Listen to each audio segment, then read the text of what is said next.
What is going on, everybody? Welcome back to the channel. So today is indeed Wednesday, which means the new summit is now live here at Motorfest. With that, guys, we're going to have the lovely Apex opening. You're going to get yourself a rare blue tire there, which looks honestly kind of mid. We're then going to have the KTM Expo R Alpha Grand Prix edition there in gold. We're then going to have the perf parts pretty much for silver, then 5,000 spare parts in bronze. The next summit after that, though, is going to get us the Rainbow Trail Smoke, which is also kind of mid, to be honest. We're then going to have the Rough CTR3, which is going to be a drag car, 5 useless legend points, and then 100,000 XP after that in bronze. The next summit after that is going to be the Glow Motorsport Underglow, which, if you are wondering, is an old item from the Crew 2, probably not shocking, but funny thing is, though, a lot of the summits tend to do this, and you're most likely not going to want to try hard a summit for an uncommon underglow, but you're also going to have the Alfa Romeo Giulia there, also more perf parts and 5,000 spare parts again. We're then going to have the Koenigsegg, a Motorfest selection, giving us another vanity item. And then, of course, the last one here is going to be the Aerial Circus, which is going to be the Red Bull plane we all used in the lovely Red Bull playlist. To be honest, it does look kind of cool, but keep in mind it's basically a 330 with a livery on it. Let's hope it's going to be fairly decent.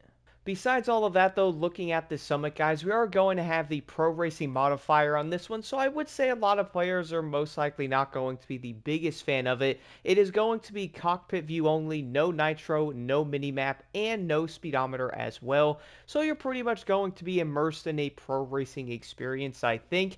Funny part is, I do remember doing some of the old summits, never using or pretty much always using some weird stuff, pretty much a cockpit view and all that, and it does turn out it seemed to be a pretty good decision practicing in those because you are going to have to do that in the events. Keep in mind with the skills, though, you're not going to have to be in the cockpit view on those. It's just for the events.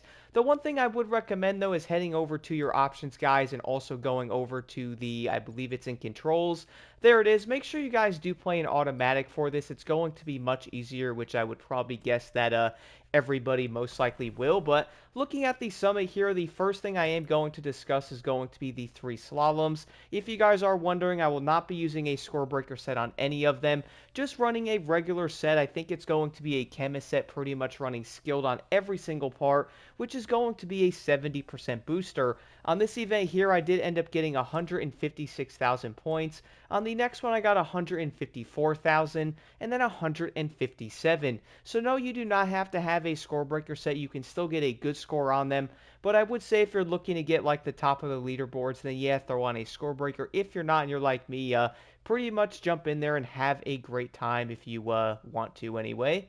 Besides all of that, though, moving over to the events here. So the middle 3 events here are going to be on the racetrack. You are going to have tire grip. So one thing I can recommend jumping into this race here, guys, is head over to your vehicle, run any parts that you want because nitrous is not going to matter. So you can throw on a chemist or basically any parts that you want or pretty much random go parts even if you would like. Make sure you put on iron grip on every single part. That way you guys are pretty much never going to have to go in the pit stop. I was testing this out. I did not have to go in the pit stop on any of the races here. 2 of them are going to be basically 3 laps, like this one here is going to be 3 laps. The next one is also going to be 3 laps as well. Then the final one is 5 laps, though, and it's going to be decently long. Now, you're probably going to notice that everyone's using the RB14, and yeah, I can kind of attest to that. That car is going to be great. But y'all know what I like to do, so looking at the 2 events to where you can pick any vehicle of your liking, at least some of them anyway, I basically did end up picking the car that most people are not going to be running. Kind of makes the summits a bit more entertaining, kind of mixes it up a bit. But to be honest, though, all of these events are going to be fairly simple. You're going to be on a racetrack, get past the AI and stuff. Being on level 1's probably going to make it a little bit easier there, but once you're ahead, basically be careful around the corners. A big tip I can give on this is when you guys are going around the corners, you can ease into the throttle. That will help tremendously. Not only that, though, but on the longer event, though, that way you don't have to pit. I would also recommend easing in on that throttle when you guys go around the corners. Like, don't slam it down or anything. If you're going to basically ease into it, the car won't want to slide out and stuff when you are going to be getting lower on the overall tire grip. But the other 2 events, you really don't need to worry about that stuff. Besides that, though, the other 3 events are probably going to be very straightforward. 2 of them are going to be on the new track, or I guess you could say pretty much all of them are. The first one here is going to be a vehicle loan, which is the RB13. To be honest, guys, all 3 of these events are fairly straightforward. I mean, yeah, you could probably pick different vehicles. Again, probably with me, I'm going to pick some odd one. The Ivory Tower AGP R07 is pretty dang great, but looking at the leaderboards, I wonder what everybody is using.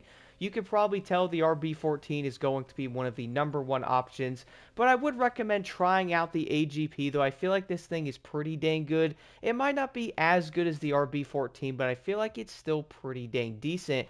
Funny part is you're also going to have to use the RB13. I would say a lot of players like this one because it is going to have the open type of thing. You don't have the special thing in the middle, which, don't get me wrong, I do know that's going to be for protection, which they definitely need those on those vehicles.